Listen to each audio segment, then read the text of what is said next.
Hello everyone, welcome to Man Ma'am classes. I am your teacher Pooja Man here. I hope you all are doing good, fit and fine. हंसते खेलते मुस्कुराते तुसी class attend कर रहे होगे.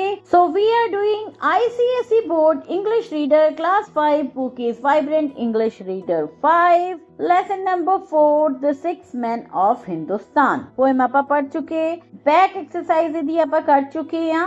इस class च ਆਪਾਂ इस चैप्टर ਨੂੰ वर्कबुक च पढ़ना है. फिर आप शुरू कर दे.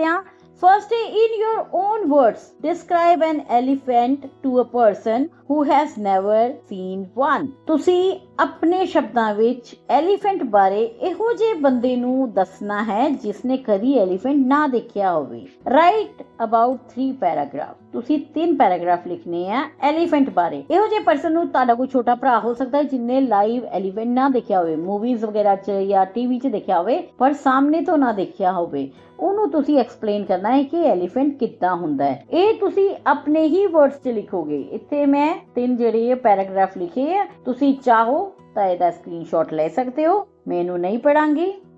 ਆਪਾਂ ਅਗਲੇ ਕੁਐਸਚਨ ਤੇ ਚੱਲਦੇ ਹਾਂ.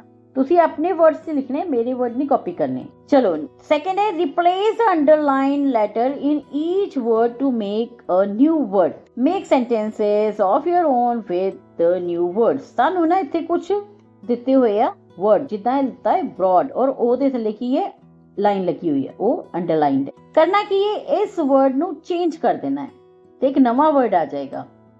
ਫਿਰ ਤੁਸੀਂ ਦੱਸਣਾ ਕਿ ਉਹਦਾ ਮਤਲਬ ਕੀ ਹੈ ਤੇ ਉਸ ਤੋਂ ਸੈਂਟੈਂਸ ਬਣਾਣੇ. ਆਪਾਂ ਸ਼ੁਰੂ ਕਰਦੇ ਹਾਂ. ਫਰਸਟ ਹੈ ਬ੍ਰੌਡ. ਬ੍ਰੌਡ ਦਾ ਮੈਂ ਉਹ ਹਟਾ ਕੇ ਈ ਕਰ ਦਿੱਤਾ, ਇਹ ਬਣ ਗਿਆ ਬ੍ਰੈਡ. ਬ੍ਰੌਡ ਕੀ ਹੁੰਦਾ ਹੈ? ਚੌੜਾ, ਹੈ ਨਾ. ਬ੍ਰੈਡ ਕੀ ਹੁੰਦਾ ਹੈ? ਖਾਣ ਵਾਲੀ ਚੀਜ਼. ਸੋ ਬ੍ਰੈਡ ਆਪਾਂ ਦੋਨਾਂ ਦੇ ਵਰਡ मीनिंग पता कर रहे हैं. ब्रॉड दा की wide large from side to side और ब्रेड की है फूड मेड फ्रॉम फ्लोर. आप लिख सकते हैं इनू पंजाबी च भी. चौड़ा ते ब्रेड दा मतलब है रोटी, ब्रेड. अच्छा इन्हां दे सेंटेंस आप की बनावांगे. The road is broad. Broad दा की है द रोड इज ब्रॉड और ब्रेड दा की I eat bread for breakfast. जिन्ने भी बोल्ड च है वो जड़ा न्यू वर्ड है ਉਹਦੇ ਲਈ यूज ਕੀਤੇ ਗਏ ਆ.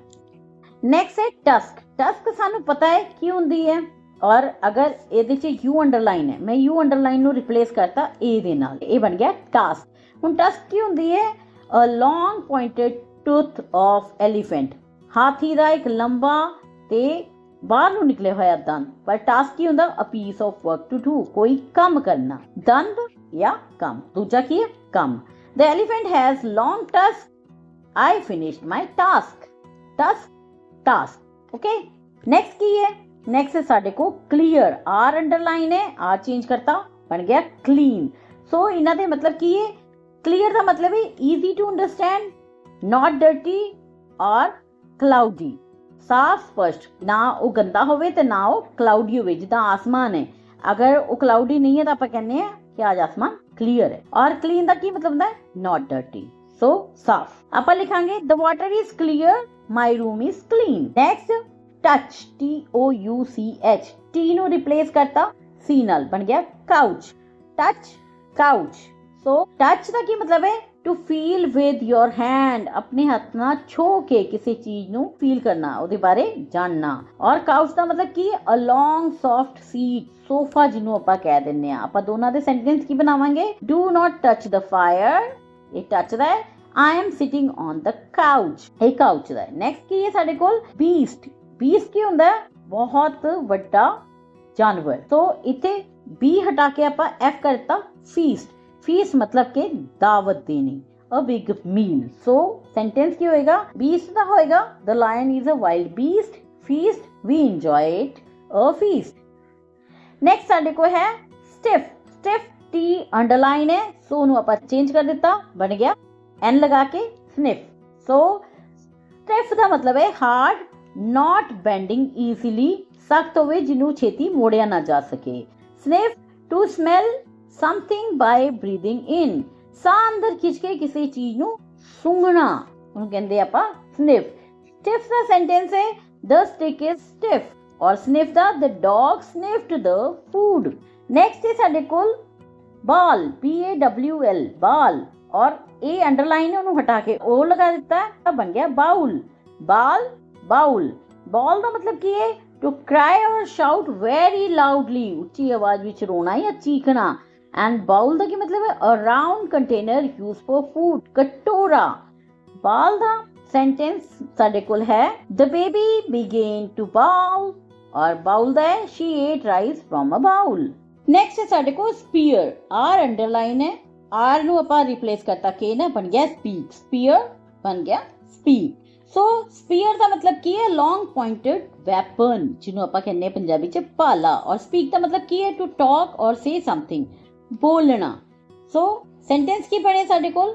ਭਾਲੇ ਦਾ ਮਤਲਬ ਸਪੀयर ਦਾ ਬਣਿਆ ਦ ਹੰਟਰ ਯੂਜ਼ਡ ਅ ਸਪੀयर, ਔਰ ਸਪੀਕ ਦਾ ਕੀ ਹੋ ਗਿਆ? Please speak clearly. Third question है find a word from the poem that means the same as, कि पोएम ਦੇ ਵਿੱਚੋਂ ਕੋਈ वर्ड ਲੱਭਣਾ ਹੈ ਜਿਹਦੇ मीनिंग ਸਾਨੂੰ ਇਹ ਸੈਂਟੈਂਸ ਜੋ ਨੀਚੇ ਦਿੱਤੇ ਹੋਏ ਇੰਨਾ ਵਿੱਚ ਹੋਣ। ਸੋ ਸਾਨੂੰ ਕੁਝ ਡਿਸਕ੍ਰਿਪਸ਼ਨ ਹੈ, ਆਪਾਂ ਪੜ੍ਹਦੇ ਹਾਂ। ਜਿੱਦਾਂ something that fills you with surprise and admiration, surprise मतलब हैरान करना, हैरानी वाली चीज। एडमिरेशन मतलब प्रशंसा नाल भर देने वाली चीज के ਇਹੋ ਜੀ ਚੀਜ਼ ਜੋ ਤੁਹਾਨੂੰ ਹੈਰਾਨੀ ਤੇ ਪ੍ਰਸ਼ੰਸਾ ਨਾਲ ਭਰ ਦਿੱਤੀ, ਉਹਨੂੰ ਕੀ ਕਹਿੰਦੇ ਆਪਾਂ? ਉਹਨੂੰ ਕਹਿੰਦੇ ਆਪਾਂ ਵੰਡਰ, ਹੈਰਾਨ ਕਰਨ ਵਾਲਾ ਤੇ ਖੁਸ਼ੀ ਦੇਣ ਵਾਲਾ ਜਾਂ ਪ੍ਰਸ਼ੰਸਾ ਦੇਣ ਵਾਲਾ। ਨੈਕਸਟ ਸਾਡੇ ਕੋਲ ਹੈ ਸਟ੍ਰੇਂਜ, ਬਿਊਟੀਫੁਲ ਐਂਡ ਇੰਪ੍ਰੈਸਿਵ, ਜੋ ਕਿ ਅਜੀਬ ਹੋਵੇ, ਸੋਹਣਾ ਹੋਵੇ ਤੇ ਪ੍ਰਭਾਵ ਪਾਉਣ ਵਾਲਾ ਹੋਵੇ, ਉਹਨੂੰ ਆਪਾਂ ਕੀ ਕਹਿੰਦੇ? ਉਹਨੂੰ ਆਪਾਂ ਕਹਿੰਦੇ ਵੰਡਰਸ। ਨੈਕਸਟ ਹੈ ਕੇਮ ਨੀਅਰ, ਨੇੜੇ ਪਹੁੰਚਿਆ, ਇਸ ਲਈ ਆਪਾਂ ਵਰਡ ਯੂਜ਼ ਕਰਾਂਗੇ ਅਪਰੋਚਡ। ਸ਼ੋਇੰਗ ਗ੍ਰੇਟ ਇੰਟਰਸਟ ਇਨ ਸਮਥਿੰਗ, ਕਿਸੇ ਚੀਜ਼ 'ਚ ਬਹੁਤ ਜ਼ਿਆਦਾ ਇੰਟਰਸਟ ਦਿਖਾਣਾ, ਮਤਲਬ ਕਿ ਰੁਚੀ ਦਿਖਾਣਾ, ਉਹਨੂੰ ਆਪਾਂ ਕੀ ਕਵਾਂਗੇ? ਉਹਨੂੰ ਆਪਾਂ ਕਵਾਂਗੇ ਈਗਰ। ਲੁਕਸ ਲਾਈਕ ਔਰ ਇਟਸ ਸਿਮਿਲਰ ਟੂ ਸਮਥਿੰਗ, ਜੋ ਉਸੀ ਤਰ੍ਹਾਂ ਦਿਖਦਾ ਹੋਵੇ, ਉਹਨੂੰ ਆਪਾਂ ਕੀ ਕਵਾਂਗੇ? ਸੇਮ, ਮਤਲਬ ਉਹਦੇ ਬਿਲਕੁਲ ਹੀ ਉਹਦੀ ਕਾਪੀ ਦਿਖਦਾ ਹੋਵੇ, ਉਹਨੂੰ ਆਪਾਂ ਕਵਾਂਗੇ resembles. To search for something by touching, ਕਿਸੇ ਚੀਜ਼ ਨੂੰ ਹੱਥ ਲਾ ਕੇ ਲੱਭਣ ਦੀ ਕੋਸ਼ਿਸ਼ ਕਰਨੀ, ਟੋਣਾ ਜਿਹਨੂੰ ਆਪਾਂ ਕਹਿੰਦੇ ਹਾਂ, ਇੰਗਲਿਸ਼ ਕੀ ਹੈ? Grope. Next what one thinks about something, ਕਿਸੇ ਚੀਜ਼ ਬਾਰੇ ਆਪਣੇ ਵਿਚਾਰ ਰੱਖਣਾ, ਉਹਨੂੰ ਆਪਾਂ ਕੀ ਕਵਾਂਗੇ? Opinion. Next watching something properly to gather information about, ਕਿਸੇ ਚੀਜ਼ ਨੂੰ ਧਿਆਨ ਨਾਲ ਦੇਖਣਾ ਤਾਂ ਕਿ ਉਹਦੇ ਬਾਰੇ ਕੋਈ ਜਾਣਕਾਰੀ ਪ੍ਰਾਪਤ ਹੋ ਸਕੇ, ਉਹਨੂੰ ਆਪਾਂ ਕਹਿੰਦੇ ਆ ਆਬਜ਼ਰਵੇਸ਼ਨ। ਨੈਕਸਟ ਆਪਣੇ ਕੋਲ ਹੈ complete these sentences in your own words using clauses that begins with though. though means ਹਾਲਾਂਕਿ। ਤੁਸੀਂ ਇਹ ਸੈਂਟੈਂਸ ਕੰਪਲੀਟ ਕਰਨੇ ਆ, ਵਰਡ ਯੂਜ਼ ਕਰਨਾ ਹੈ ਵਿੱਚ though, ਤੇ ਉਸ ਤੋਂ ਬਾਅਦ ਅੱਗੇ ਸੈਂਟੈਂਸ ਨੂੰ ਕੰਪਲੀਟ ਕਰਨਾ ਹੈ। ਹਾਫ ਸੈਂਟੈਂਸ ਦਿੱਤਾ ਹੈ, though ਲਗਾਣਾ ਹੈ, then ਹਾਫ ਸੈਂਟੈਂਸ ਹੋਰ ਲਗਾਣਾ ਹੈ। ਜਿਸ ਤਰ੍ਹਾਂ ਇੱਥੇ ਦੇਖੋ The 6 men went to see the elephant. एक सेंटेंस पूरा हो गया कि 6 आदमी हाथी देखन गए। अगला कि each of them were blind, सारे ही अन्ने सन। इतने की आएगा?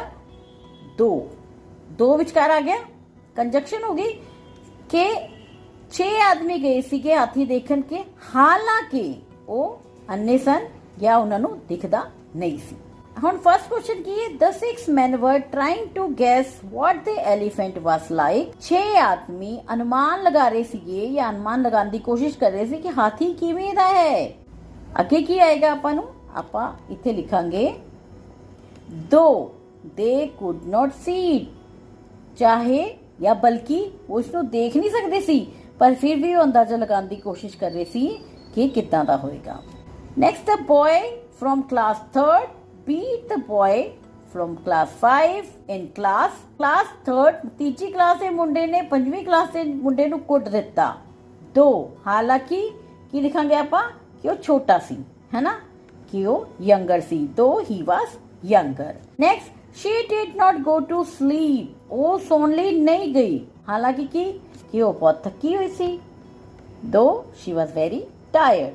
Next fourth number ਤੇ dash still caught cold, फिर भी ठंड लग गई। ਆਪਾਂ ਇੱਥੇ ਥੱਲੇ ਕੀ ਲਾਂਗੇ? ਦੋ he worn warm clothes, ਕਿ ਉਹਨੇ ਗਰਮ ਕੱਪੜੇ ਪਾਏ ਹੋਏ ਸੀ, ਫਿਰ ਵੀ ਉਹਨੂੰ ਠੰਡ ਲੱਗੀ, ਹਾਲਾਂਕਿ ਉਹਨੇ ਗਰਮ ਕੱਪੜੇ ਪਾਏ ਹੋਏ ਸੀ, ਫਿਰ ਵੀ ਉਹਨੂੰ ਸਰਦੀ ਲੱਗ ਗਈ। Next I don't think I can help you, ਮੈਨੂੰ ਨਹੀਂ ਲੱਗਦਾ ਕਿ ਮੈਂ ਤੁਹਾਡੀ ਮਦਦ ਕਰ ਪਾਵਾਂਗਾ ਜਾਂ ਕਰ ਪਾਵਾਂਗੀ, ਹਾਲਾਂਕਿ ਕੀ ਹੋਏਗਾ? ਕਿ ਮੈਂ ਆਪਣੀ ਪੂਰੀ ਕੋਸ਼ਿਸ਼ ਕਰੂੰਗੀ, तो मैं की लिखांगी दो I will try my best. Next India won the match, India ने मैच जीत लिया। दो हालांकि दूजी टीम भी चंगी सी या मींह पै रहा सी, कुछ भी लिख सकती हैं। दो the other team played well. Next dash I was still let for the movie, मैं फिर भी मूवी ਲਈ लेट हो गया। ਆਪਾਂ ਕੀ ਲਿਖਾਂਗੇ दो आई स्टार्टेड अर्ली, मैं जल्दी जल्दी शुरू किया फिर भी मैं फिल्म देखने ਲਈ देर ना पहुंची। My sister and I R the best friends, मैं ते मेरी भैन पक्के दोस्त हाँ। तो वी ऑफन फाइट, असी फिर भी लड़ते रहने हैं, हालांकि असी अक्सर लड़ते रहने हैं।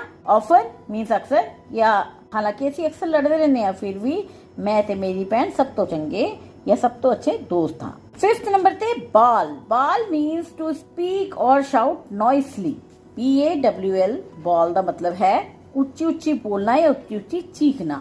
और वीप लाउडली या उच्ची उच्ची रोना।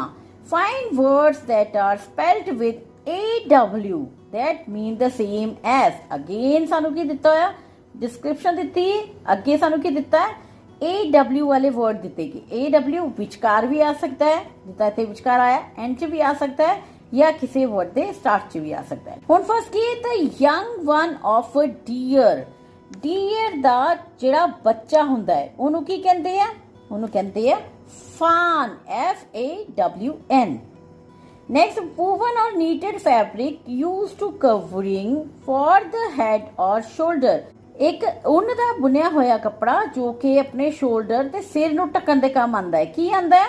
ਆਂਦਾ ਹੈ ਸ਼ਾਲ। ਸਰਦੀਆਂ 'ਚ ਤੁਸੀਂ ਦੇਖਿਆ ਨਾ ਮੰਮੀਆਂ ਸ਼ਾਲ ਲੈਂਦੀਆਂ ਨੇ। Something that is not cooked, ਜੋ ਕਿ ਪਕਾਇਆ ਨਾ ਗਿਆ ਹੋਵੇ, ਉਹਨੂੰ ਕੀ ਕਹਿੰਦੇ ਆਪਾਂ? ਉਹਨੂੰ ਆਪਾਂ ਕਹਿੰਦੇ raw, RAW, raw। A grass covered piece of ground in a garden, garden ਦੇ ਵਿੱਚ ਕੋਈ ਲੈਂਡ ਦਾ ਇਹੋ ਜਿਹਾ ਪੀਸ ਜੋ ਕਿ ਗ੍ਰਾਸ ਨਾਲ ਕਵਰ ਹੁੰਦਾ, ਉਹਨੂੰ ਆਪਾਂ ਕੀ ਕਹਿੰਦੇ? ਉਹਨੂੰ ਕਹਿੰਦੇ lawn, ਮਤਲਬ ਉੱਚ ਵੱਡੇ ਵੱਡੇ ਪੇੜ ਜਾਂ ਪੌਦੇ ਨਹੀਂ ਹੁੰਦੇ, ਸਿਰਫ ਗ੍ਰਾਸ ਲੱਗਿਆ ਹੁੰਦਾ ਹੈ। A sharp, slender and curved nail on the toe of an animal, ਕਿਸੇ ਜਾਨਵਰ ਦੇ ਅੰਗੂਠੇ ਤੇ ਤਿੱਖਾ ਨਾਖੂਨ ਹੁੰਦਾ ਹੈ ਜਿਹੜਾ ਕਿ ਉਹ ਜਿੱਦਾਂ ਤੁਸੀਂ ਕੁੱਤੇ ਬਿੱਲੀ ਦੇ ਦੇਖੋ ਪੰਜੇ ਨਿਕਲੇ ਹੁੰਦੇ ਨਾ ਬਾਹਰ, ਉਹਨੂੰ ਕੀ ਕਹਿੰਦੇ? ਉਹਨੂੰ ਕਹਿੰਦੇ ਕਲਾ। ਉਹ ਬਿਲਕੁਲ ਇਦਾਂ ਫੜਦੇ ਆ ਨਾ ਜਦੋਂ ਤੇ ਨਾਖੂਨ ਸਕਿਨ 'ਚ ਫਸ ਜਾਂਦੇ ਆ, ਉਹਨੂੰ ਕਹਿੰਦੇ ਕਲਾ। A person who gave advice on legal matter and conducts cases in a court, ਇੱਕ ਇਹੋ ਜਿਹਾ ਬੰਦਾ ਜੋ ਲੀਗਲ ਐਡਵਾਈਸ ਦਿੰਦਾ ਹੈ, ਮਤਲਬ ਕਿ ਕਾਨੂੰਨ ਦੀ ਜਿਹਨੂੰ ਜਾਣਕਾਰੀ ਹੁੰਦੀ ਹੈ, ਉਹਦੀ ਤੁਹਾਨੂੰ ਸਲਾਹ ਮਸ਼ਵਰਾ ਦਿੰਦਾ ਹੈ ਤੇ ਕੋਰਟ ਵਿੱਚ ਤੁਹਾਡੇ ਕੇਸ ਲੜਦਾ ਹੈ, ਉਹਨੂੰ ਕਹਿੰਦੇ ਆਪਾਂ lawyer। To wear away something with constant biting or nibbling, छोटी छोटी दंदी वड्डी जाना, nibbling होली होली छोटी छोटी दंदी वड्डी जाना, कुतर कुतर के खाना, ਉਹਨੂੰ ਕੀ ਕਹਿੰਦੇ ਆਪਾਂ? ਉਹਨੂੰ ਕਹਿੰਦੇ GNAW, snack। To open your mouth wide and breathe in deeply through it, usually because you are tired or bored, ਕਿ ਜਦੋਂ ਪੂਰਾ ਮੂੰਹ ਖੋਲ ਕੇ ਦੀ ਆਵਾਜ਼ ਕਰਕੇ ਆਪਾਂ ਸਾਹ ਅੰਦਰ ਲੈਂਦੇ ਆ ਨਾ, ਕਿ ਜਦੋਂ ਆਪਾਂ ਬਹੁਤ ਥੱਕੇ ਹੁੰਦੇ ਆ, ਬਹੁਤ ਜ਼ਿਆਦਾ ਨੀਂਦ ਆ ਰਹੀ ਹੁੰਦੀ ਜਾਂ ਕਿਤੇ ਆਪਾਂ ਬਹੁਤ ਜ਼ਿਆਦਾ ਬੋਰ ਹੁੰਦੇ ਆ, ਆਹ ਸਾਰਾ ਕੁਝ ਉਹਨੂੰ ਕੀ ਕਹਿੰਦਾ? ਉਬਾਸੀ ਲੈਣੀ ਆ, ਜੰਬਾਈ ਲੈਣੀ। ਇੰਗਲਿਸ਼ ਕੀ ਕਹਿੰਦੇ ਆਪਾਂ ਨੂੰ? ਯਾਨ, YAWN, ਯਾਨ। नेक्स्ट अपने को सिक्स्थ है right adjectives that are opposite in meaning to the following adjectives. हुण की करना है? सानू एडजेक्टिव दिते है broad, long, smooth, sharp, loud, strong. ਅਸੀਂ ਕੀ ਕਰਨਾ? ਇਹਨਾਂ ਦੇ opposite adjective ਲੱਭਣੇ ਆ। ਜਿੱਦਾਂ broad, broad ਦਾ ਮਤਲਬ ਕੀ ਹੁੰਦਾ? ਚੌੜਾ, ਔਰ ਇਹਦਾ opposite ਕੀ ਹੋਏਗਾ? narrow means ਤੰਗ। next long, long ਦਾ ਕੀ ਹੁੰਦਾ ਹੈ? ਲੰਬਾ, ਇਹਦਾ ਕੀ ਹੋਏਗਾ opposite? short। smooth मतलब कि मुलायम, rough means के खुरदरा, sharp मतलब ਤਿੱਖਾ ਤੇ ਇਹਦਾ ਦੂਜਾ ਕੀ ਹੋਏਗਾ? dull, ਭੌਂਦਾ ਜਿਹਾ। loud ਇਹਦਾ opposite ਕੀ ਹੋਏਗਾ? quiet, loud means ਉੱਚਾ, quiet means बड़ी घट आवाज, शांत वाला। स्ट्रॉन्ग ताकतवर, मजबूत, और ਇਹਦਾ opposite ਕੀ ਹੋਏਗਾ? वीक। ਇੱਥੇ ਹੀ ਆਪਣੀ वर्कबुक खत्म हो गई है और ਇੱਥੇ अपना सारा चैप्टर भी खत्म हो गया है। ਆਪਾਂ पोएम पढ़ ली, वर्ड मीनिंग कर ले, बैक एक्सरसाइज कर ली, ਨਾਲ ਹੀ ਆਪਾਂ ਇਸ ਚੈਪਟਰ ਨੂੰ वर्कबुक 'ਚ ਪੜ੍ਹ ਲਿਆ ਤੇ ਫਿਰ ਆਪਾਂ ਮਿਲਦੇ ਨੈਕਸਟ ਕਲਾਸ 'ਚ ਨੈਕਸਟ ਚੈਪਟਰ ਲਈ। Till then thank you for watching, like and subscribe, bye bye.